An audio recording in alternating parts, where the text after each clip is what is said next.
자, 안녕하세요. JK 고등영어TV JK입니다.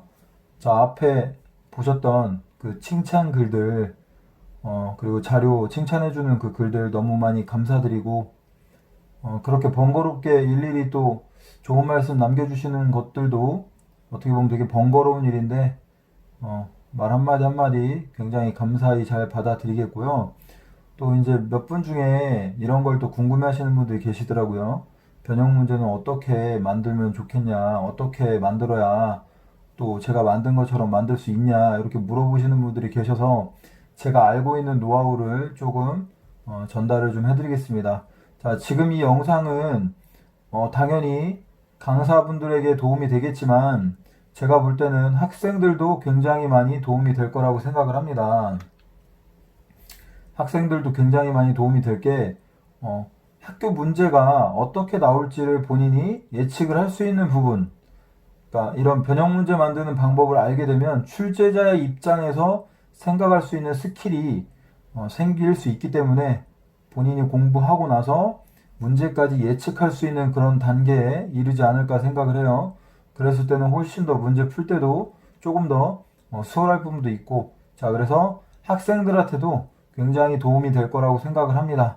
자, 그래서 오늘 영상이 많이 도움이 됐으면 좋겠고, 자, 본격적으로 말씀을 드릴게요.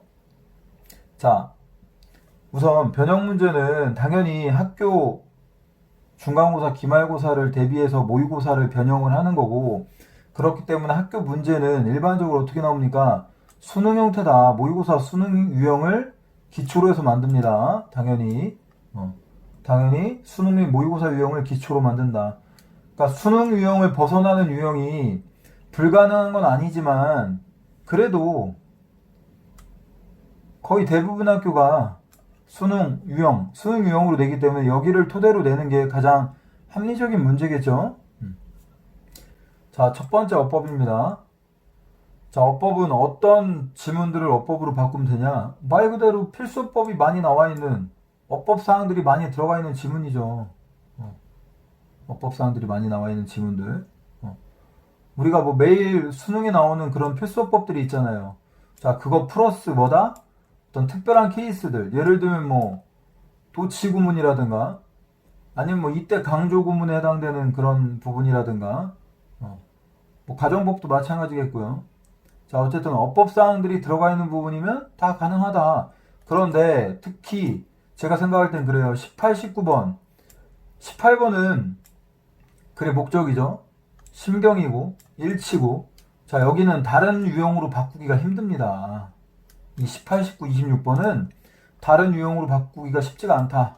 그래서 여기는 어법으로 오히려 만약에 18, 19, 26번이 어법사항이 골고루 여러 개가 흩어져 있다. 뭐 충분히 많은 어법사항이 나와 있다라고 하면 이 18, 19, 26번을 어법으로 바꿔도 괜찮습니다.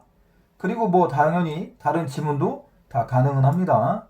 자, 그 다음 두 번째, 심경 분위기 지침 추론. 자, 이 부분은 제가 묶었어요. 묶었는데 보통 19번에서 가능하다. 왜?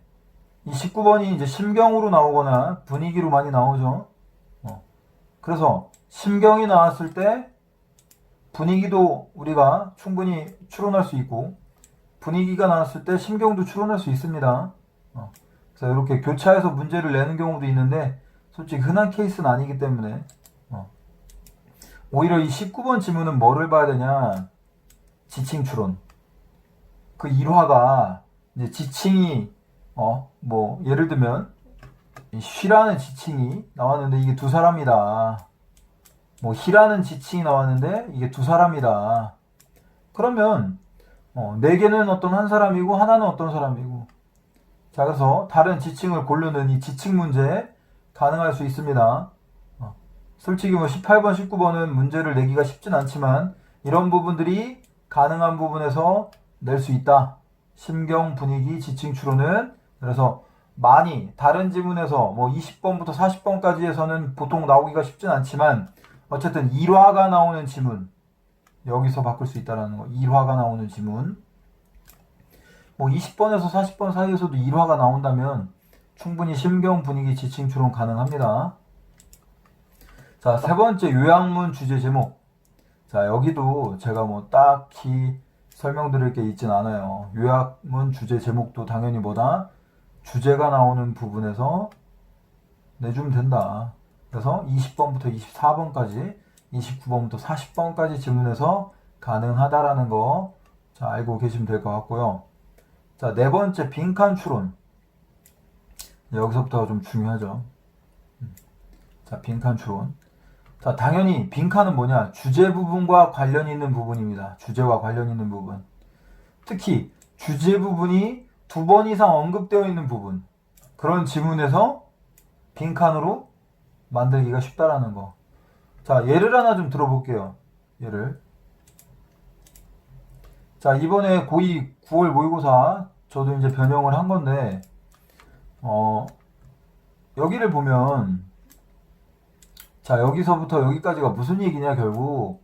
도덕성이 정의된다, 공유된 표준으로서 옳고 그름을 판단하는데, 사회관계 행위 속에서, 즉, 사회관계 행위 속에서 도덕성이 공유된 어떤 표준이 된다라는 거, 그 얘기를 하고 있거든요.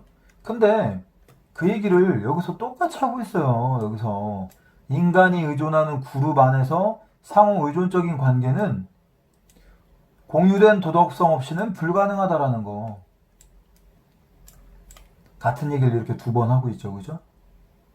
그러면 이 자리를 빈칸으로 내든, 이 자리를 빈칸으로 내든, 이 자리를 빈칸으로 내든, 뭐 그거는 편하게 하시면 됩니다. 어쨌든 여기를 내면 이쪽에서 힌트를 잡으면 되겠고, 여기를 내면 이쪽에서 힌트를 잡는 거고. 자, 이랬을 때 굉장히 합리적이고 괜찮은 문제가 된다라는 거. 자, 아시겠죠? 자, 그래서 빈칸 추론은 주제와 연관되는 부분을 만들면 된다라는 거. 자, 어휘 추론. 어휘는 이것도 역시 주제를 뒷받침하는 어휘나 주제를 드러나게 하는 반대 의미의 어휘들. 그러니까 주제를 뒷받침해주는 어휘 또는 주제를 드러나게 하는 반대 의미의 어휘들. 자, 이런 부분들을 우리가 자, 골라서 밑줄을 쳐서 만들면 될 것 같습니다. 그래서 역시 여기도 뭐 모든 지문이 가능하다라는 거. 가능하다라는 거. 자, 그 다음에 함축 의미. 자, 이게 이제 신유형인데 이거를 바꾸는 분들이 별로 없어요. 아직까지도 잘 이거를 모르시는 분들도 계시고. 함축 의미는 뭐냐? 해석했을 때 바로 이해가는 부분이 아니라 한 번 더 생각해보게 만드는 문장이다. 즉 쉽게 말하면 숨겨진 뜻이 있는 경우를 말합니다. 즉 주제와 연관되어야 됩니다. 그리고 그러니까 우리가 함축 의미를 풀 때도 마찬가지죠. 함축 의미, 그 밑줄 친 부분은 주제하고 연관된 거기 때문에 우리가 풀 때 어떻게 합니까? 모의고사 풀 때 주제를 잡는다라는 거. 주제를 찾으면 그 자리를 맞출 수가 있다라는 거. 자, 그래서 여기도 한번 예를 들면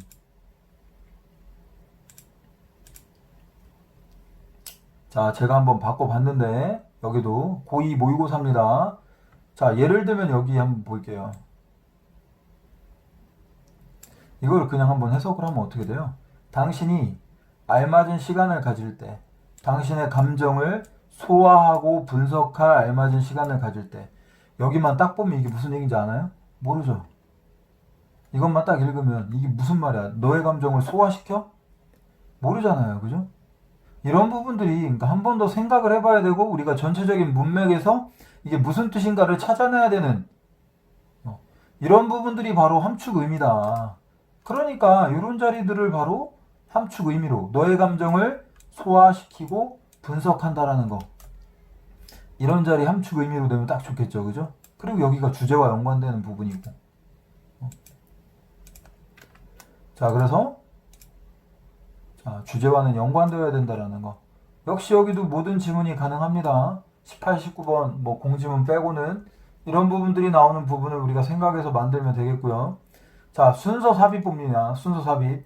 자, 이 부분을 보통 이제 변형 문제 만드시는 분들이 가장 많이 만들어요. 순서 삽입을. 이것도 좀 잘 만드는 법을 알려드릴게요. 당연히. 자, 대명사, 더 플러스 명사, 연결사, 지시형용사 이런 것들을 잘 봐야 됩니다. 이런 것들. 우리가 실제로 모의고사 문제 풀 때도 여기가 굉장히 큰 힌트죠. 그죠? 자, 지시형용사란 말은 뭐예요? this나 that, these, those 플러스 명사 또는 such 명사. 그러니까 이러한 뭐뭐들, 저러한 뭐뭐들, 이러한 뭐뭐가 나오면 그 앞엔 반드시 명사가 있어야 되죠. 그죠? 자, 그래서 이런 것들을 잘 활용해서 문제 만들어야 됩니다. 그러니까 이런 것들이 20번부터 24번, 29번부터 40번 지문에 이런 것들이 많이 들어가 있다. 앞문장을 자연스럽게 받아준다라고 하면 순서 삽입으로 만들면 됩니다. 단 중요한 게 하나 있어요. 많은 분들이 간과하는 부분. 자, 순서 삽입은 지문의 문장 수가 최소 7개 이상이어야 한다. 이거는 가장 기본적인 건데 어떤 문제들 보면 그냥 싹 무시하더라고요. 자, 하나 설명을 해드릴게요. 보세요.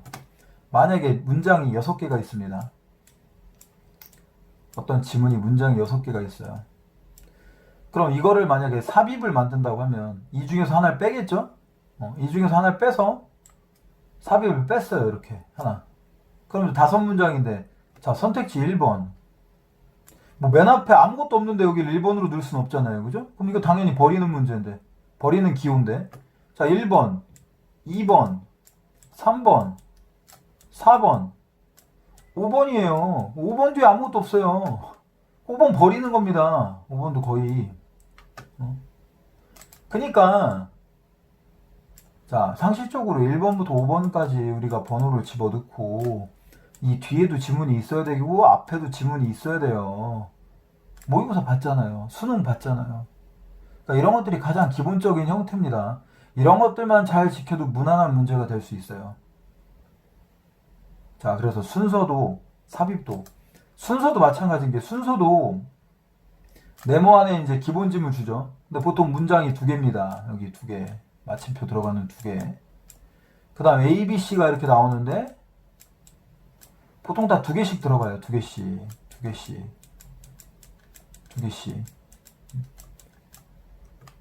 그러니까 여기도 8개가 필요한 거죠. 물론 여기는 뭐 한 문장만 들어갈 수도 있으니까 긴 거. 그러니까 최소 7문장. 자, 그래서 뭐다. 최소 7개 이상 배워야 된다. 자, 연결사. 그 다음 갑니다. 연결사. 연결사는 뭐 나와 있는 연결사 2개가 있다. 그럼 자연스럽게 바꾸면 돼요. 자연스럽게. 자, 여기서 하나 이제 좀 얘기 드릴게. 순서 삽입 연결사는 거의 한 몸이다. 자, 이 말은 무슨 말이냐? 순서가 가능한 곳은 삽입도 가능할 수 있고, 자, 이 순서 삽입 연결사는 서로 바꿔가면서 낼 수 있습니다. 자, 즉 모의고사, 원래 모의고사 문제는 순서로 나왔다. 그럼 삽입으로. 자, 모의고사에서 삽입이 나왔다. 근데 연결사가 2개다. 연결사로 바꿀 수 있고. 그래서 충분히 자유자재로 왔다 갔다 할 수 있다라는 거. 이 순서 삽입 연결사는. 자, 그 다음 흐름이라는 이제 유형 보겠습니다. 흐름은 역시 주제 나오는 지문에서 자, 처음부터 끝까지 일관된 소재와 방식을 가지고 설명하는 것들. 조금 쉽게 말하면 2갈식 지문이 있죠. 주제가 맨 앞에 나오는 거. 주제가 맨 앞에 나오는 이 2갈식 지문에 부연 설명 쫙 깔려 있는 것들. 그래서 이런 것들이 보통 흐름으로 되기 좋다. 예를 들면 관광객들의 불법 쓰레기 투하가 뭐 자연을 훼손한다. 이런 주제다. 그럼 그 주제에 맞는 보조 문장들, 부연 설명 문장들 쭉 얘기하다가 뭐 다른 하나 이상한 거 집어넣는 거죠. 그죠? 일치불일치. 자, 일치불일치는 이제 모의고사 원문에서 26번에 나오는 건데, 자, 일치불일치로 우리가 변형을 한다라는 거는 솔직히 쉽지가 않아요. 왜? 일치불일치는 한 사람의 일대기나 어떤 사물과 장소에 대한 설명, 이런 지문만이 가능한데, 물론 이것도 20번, 24번, 29번, 40번에 이런 게 있으면 가능합니다. 그런데 한 사람의 일대기나 어떤 사물과 장소에 대한 설명을 말하는 지문이 많지가 않죠. 그게 26번에 나오거든요. 실제로 여기가 일치불일치로 나오죠. 네. 그러니까 만약에 일치로 나왔다 문제가, 그럼 불일치로 바꿔내든지, 불일치가 나왔다 그럼 일치로 바꿔내든지, 요 정도 수준이고, 아니면 이런 26번은 어법으로 아까도 말씀드렸지만 바꿀 수 있다라는 거. 그래서 일치불일치.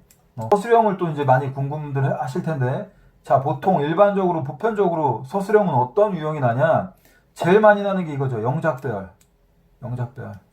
그 영작별 어디서 납니까? 자, 보통 수거나 아니면 어법적으로 중요한 구문들. 자, 예를 들면 뭐 도치 구문이라든가, 이때 강조 구문이라든가, 더 플러스 비교급 구문이라든가, 뭐 나덤틀 A 대 B 구문이라든가 이런 구문들 많죠? 자, 아무 이유 없이 아무 데나 뚫어서 내지 않습니다. 그렇게 내면 문제 수준이 굉장히 떨어지죠. 그죠? 그래서 모든 학교가 다 거의 들어가는 이 영작배열. 저는 솔직히 그래서 서술형 문제를 만들면 이 영작배열만 만듭니다. 영작배열만. 다른 건 안 만들어요.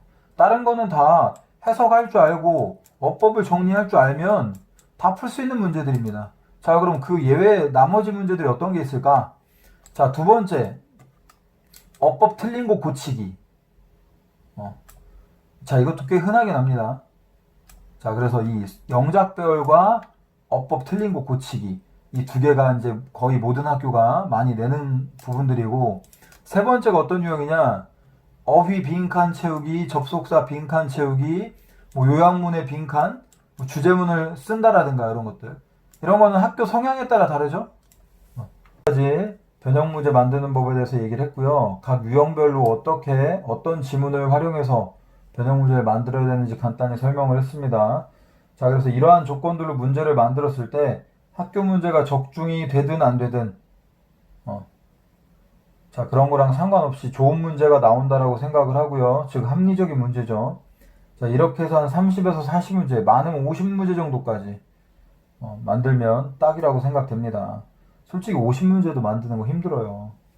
근데 이제 뭐 200문제, 300문제를 만든다라고 하는 거는 조금 저는 이해가 잘 안 가는 게, 이제 학생들 입장에서 설명을 드리면 20번에서 24번, 29번에서 40번 이 사이에서 보통 많이 출제가 되는데, 여기 있는 거에서 총 200문제, 400문제를 뽑아낸다. 그러면 지문마다 다 이렇게 바꾸겠죠, 다. 그러니까 어떤 한 지문에서 어법, 심경, 요약, 빈칸, 어휘, 함축음이 다 만드는 거예요, 다. 그게 나올까요? 지문마다 변형이 가능한 문제들이 있어요. 지문마다 변형이 가능한 것들이 있다고요. 그런데 그런 거 싹 무시하고 어떤 지문에서 모든 유형의 문제를 다 만들어 버리고 그러면 제가 볼 때 그건 시간 낭비입니다. 시간 낭비. 그래서 뭐 변형 문제 만드시는 분들 굉장히 고생하시고 힘든 거 아는데, 학생들 입장에서는 그런 200문제, 300문제짜리들은 조금 깊이 하셨으면 좋겠습니다. 짧은 시간 안에 우리가 많은 효과를 봐야 되는 부분도 있고, 영어 한 과목만 공부를 해야 되는 건 아니잖아요. 그죠? 자, 그래서 그런 부분들은 똑똑하게 잘 알아서 상식적으로 피해서 풀 거라고 생각을 합니다. 그렇잖아요. 생각을 해보세요. 400문제, 300문제 우선 푸는 것도 너무 힘들고, 뭐가 정말 중요한지 엑기스가 뭔지도 모르겠고, 그런 문제 풀면. 자, 그래서 그런 부분들은 잘 조심해서 풀면 되겠고, 자, 그럼 변형 문제를 푸는 이유는 뭡니까? 변형 문제를 푸는 이유는 학습 확인. 본인이 당연히 공부한 거 확인을 하는 거죠. 내가 이 부분에서 많이 부족하구나. 이 문제를 내가 좀 많이 공부가 안 됐구나. 확인하는 작업이 되겠고, 그리고 역시 응용력 강화. 이 부분이 좀 크죠. 응용력 강화. 어떤 문제가 나올지 모르기 때문에 어차피 모의고사 원문에서는 다 바꿔나는 거기 때문에 그런 거에 대해서 미리 예상을 하고 대처를 하는 겁니다. 그래서 이런저런 문제 풀어보다 보면 응용력이 좀 강화가 되겠죠. 그래서 변형 문제를 푸는 이유는 뭐다? 학습 확인과 응용력 강화다. 자, 이런 부분들만 명심해서 공부를 하면 될 것 같고요. 오늘 그래서 변형 문제 만드는 방법에 대해서 제가 알고 있는 부분을 조금 풀어봤어요. 자, 뭐 이 영상이 많이 도움이 됐으면 좋겠는데, 많이 도움이 된다면 구독과 좋아요 눌러주시고, 자, 학생분들 그리고 강사분들 항상 화이팅 하시길 바랍니다. 자, 오늘 영상 여기까지 하겠습니다.